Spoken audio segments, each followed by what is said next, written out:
എല്ലാവർക്കും നമസ്കാരം. സൗന്ദര്യലഹരി പഠനം 71 ദിവസം. ഓം ശ്രീ മഹാദേവിയേ നമ. ശ്രീ മഹാത്രിപുരസുന്ദരിയേ നമ. ഓം ശ്രീ ആദിപരാശക്തിയേ നമ. സൗന്ദര്യലഹരി ശ്ലോകം 71. നഖാനാം ഉദ്യോതൈർ നവനളിനരാഗം വികസതാം കരാണാം തേ കാന്തിം കഥയ കഥയാമ കഥമുമേ കയാ ചിത്വാ സ്വാമ്യം ഭജതു കലയാ ഹന്തകമലം യതി ക്രീഡലക്ഷ്മി ചരണതര ലാക്ഷാരസജണം. എന്നൂടെ പറയാം.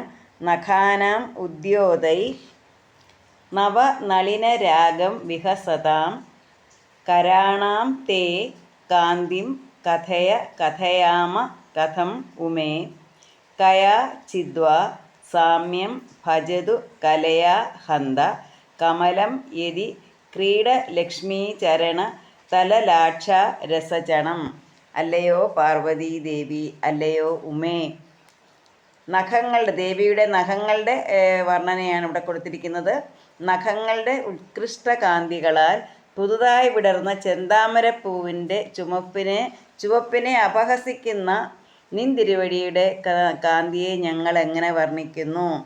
അത് സാധാരണ വർണ്ണിക്കുന്നതൊക്കെ ആരാണ്?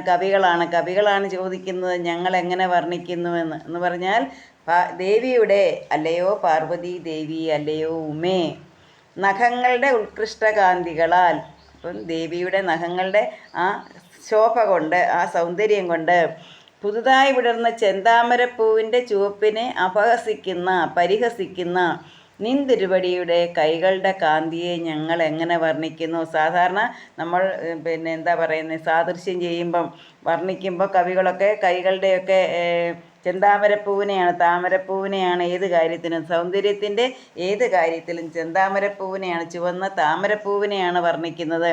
എന്നാൽ ഇവിടെ ആ ചെന്താമരപ്പൂവിൻ്റെ ചുവപ്പിനെ പോലും പരിഹസിക്കുന്ന രീതിയിലുള്ളതാണ് ദേവിയുടെ കൈകളുടെ കാന്തി. ദേവിയുടെ കൈകളുടെ കാന്തി, ആ കാന്തിയെ, ആ ശോഭയെ ഞങ്ങൾ എങ്ങനെ വർണ്ണിക്കുന്നു എന്ന് പറഞ്ഞാലും ദേവിയോട് ചോദിക്കുകയാണ്. എന്താ ദേവിയുടെ ആ കൈകളുടെ ആ സൗന്ദര്യം ഞങ്ങളെ എങ്ങനെയാണ് വർണ്ണിക്കേണ്ടത്?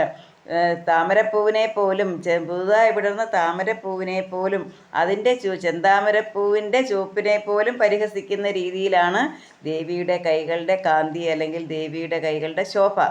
ഞങ്ങളത് എങ്ങനെ വർണ്ണിക്കാനാണ് പറഞ്ഞാലും എന്ന് ദേവിയോട് പറയുകയാണ്. ചെന്താമരപ്പൂവ് യാതൊരു വിധത്തിലും അല്പമെങ്കിലും തുല്യതയെ പ്രാപിക്കുമോ എന്ന് ചോദിച്ചാൽ, ദേവിയുടെ കൈകളുടെ ഭംഗി അത് ചെന്താമരപ്പൂവുമായിട്ട് ഏതെങ്കിലും തരത്തിൽ സാമ്യമുണ്ടാകുമോ? അതിൽ ക്രീഡിക്കുന്ന ലക്ഷ്മി ദേവിയുടെ പാദതലത്തിലുള്ള ചെമ്പഞ്ഞിച്ചാർ പറ്റിയാൽ ഒരുപക്ഷെ സാമ്യപ്പെടുത്താൻ പറ്റും എന്നാണ് പറയുന്നത്. കാരണം ദേവി എവിടെയാണ് ഇരിക്കുന്നത്? ദേവി താമരപ്പൂവിലാണ് ഇരിക്കുന്നത്. അപ്പോൾ ദേവിയുടെ പാദങ്ങളുടെ ആ ഒരു എന്താ പറയുന്നത്, കാലടികളിലുള്ള ദേവി ഇങ്ങനെ ആ പൂവിൽ കളിക്കുന്ന ദേവിയുടെ കാലടികളിലുള്ള ചെമ്പഞ്ഞിച്ചാറ് പറ്റിയാൽ ഒരു പക്ഷേ എന്താണ്, തുല്യത പ്രാപിക്കുമായിരിക്കും എന്നാണ് പറയുന്നത്. തുല്യത പ്രാപിക്കുമെന്നല്ല പറയുന്നത്. ഞങ്ങൾ എങ്ങനെ സാമ്യപ്പെടുത്താനാണ്, എങ്ങനെ വർണ്ണിക്കാനാണ്? കാരണം മഹാലക്ഷ്മി ഇരിക്കുന്നത് താമരപ്പൂവിലാണ്.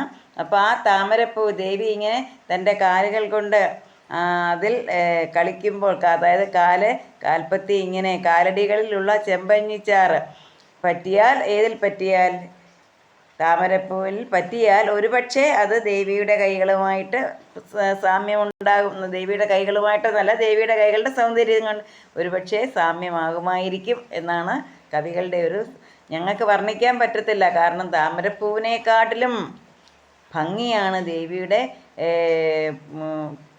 കൈകൾക്ക്. അതെന്തുകൊണ്ടാണ്? ആ നഖങ്ങളുടെ ഒരു ഭംഗിയും കൂടെ, നഖങ്ങളുടെ ആ ഒരു ചുവപ്പും അതാണ് ദേവിയുടെ കൈകളെ കൂടുതൽ ശോഭയുള്ളതാക്കുന്നത്.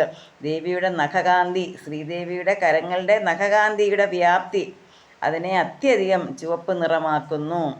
ഇവിടെ പറയുകയാണ്, പ്രഭാതകാലത്തിൽ പുതുതായി വിടർന്ന ചെന്താമരപ്പൂവിൻ്റെ ശോഭയെ അപഹസിക്കുന്ന, അതായത് പരിഹസിക്കുന്ന അതിനേക്കാൾ എത്രയോ അധികം ശോഭയോടുകൂടിയ നിന്തിരുവേടിയുടെ കൈകളെ ഞങ്ങൾ എങ്ങനെ വർണ്ണിക്കുന്നു.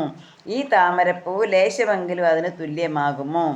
ഈ പൂവിൽ കളിക്കുന്ന ലക്ഷ്മി ദേവിയുടെ കാലടികളിലുള്ള ചെമ്പഞ്ഞിച്ചാർ ഇതിൽ പറ്റിയാൽ ഒരുപക്ഷേ സമമാകും.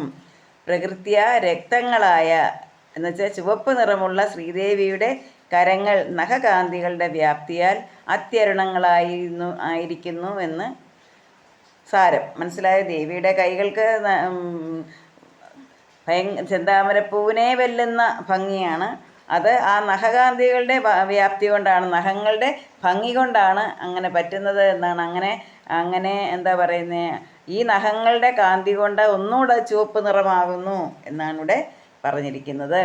ഇപ്പം അല്ലയോ പാർവതി ദേവി, അല്ലയോ ഉമേ, നഖങ്ങളുടെ ഉത്കൃഷ്ടകാന്തിയാൽ എന്ന് വെച്ചാൽ ദേവിയുടെ നഖങ്ങളുടെ ഉത്കൃഷ്ടകാന്തിയാൽ, ദേവിയുടെ നഖങ്ങളുടെ എന്താ പറയുന്നത്, അതിമനോഹരമായ ശോഭ കൊണ്ട് വിടർന്ന ചെന്താമരപ്പൂവിൻ്റെ ചുവപ്പിനെ പരിഹസിക്കുന്ന ആ ഒരു ശോഭയാണ് ദേവിയുടെ കൈകൾക്കുള്ളത്. അപ്പം എന്ത് പറഞ്ഞാലും അതെങ്ങനെയാണ് ഞങ്ങൾ വർണ്ണിക്കേണ്ടത്? ചെന്താമരപ്പൂ യാതൊരു തരത്തിലും ഇതിനെ സാമ്യപ്പെടുത്താൻ പറ്റുകയില്ല. ഏത് സൗന്ദര്യവും താമരപ്പൂവിനെയാണ് വർണ്ണിക്കുന്നത്, ഉപമിക്കുന്നത്.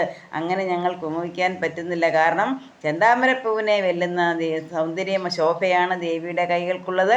പിന്നെ ഒരുപക്ഷെ അത് പറ്റുമായിരിക്കും. എന്താണ്? ലക്ഷ്മി ദേവിയുടെ പാദതലത്തിലുള്ള, ഇപ്പം ലക്ഷ്മി ദേവിയുടെ പാദതലം എന്ന് വെച്ചാൽ ലക്ഷ്മി ദേവി ഇരിക്കുന്നത് താമരപ്പൂവിലാണ്. ആ ലക്ഷ്മി ദേവിയുടെ പാദതലത്തിലുള്ള ചെമ്പഞ്ഞിച്ചാറ് പറ്റിയാൽ ഒരുപക്ഷെ തുല്യതയെ പ്രാപിക്കും. അത് ഒന്നുകൂടെ പറയുകയാണ്. പ്രാതകാലത്തിൽ പുതുതായി വിടർന്ന ചെന്താമരപ്പൂവിൻ്റെ ശോഭയെ പരിഹസിക്കുന്ന, അതായത് അതിനേക്കാൾ എത്രയോ അധികം ശോഭയോടുകൂടി നിന്തിരുവഴിയുടെ കൈകളെ ഞങ്ങൾ എങ്ങനെ വർണ്ണിക്കാനാണ്. ഈ താമരപ്പൂവ് ലേശമെങ്കിലും അതിന് തുല്യമാകുമോ. ഈ പൂവിൽ കളിക്കുന്ന ലക്ഷ്മി ദേവിയുടെ കാലടികളിലുള്ള ചെമ്പഞ്ഞിച്ചാറ് പറ്റിയാൽ ഒരുപക്ഷെ ഇത് സമമാകും.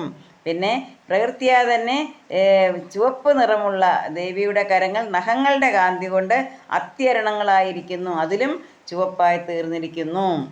നഖാനാം ഉദ്യോതൈർ നവനളിനരാഗം വിഹസതാം കരാണാം തേ കാന്തിം കഥയാമ കഥമുമേ കയാചിദ്വാ സാമ്യം ഭജത് കലയാ ഹന്ത കമലം യതി ക്രീഡലക്ഷ്മി ചരണതല ലാക്ഷാരസചരണം. എല്ലാവർക്കും ദേവിയുടെ അനുഗ്രഹം ഉണ്ടാകട്ടെ എന്ന് പ്രാർത്ഥിച്ചുകൊണ്ട് നിർത്തുന്നു. നന്ദി, നമസ്കാരം.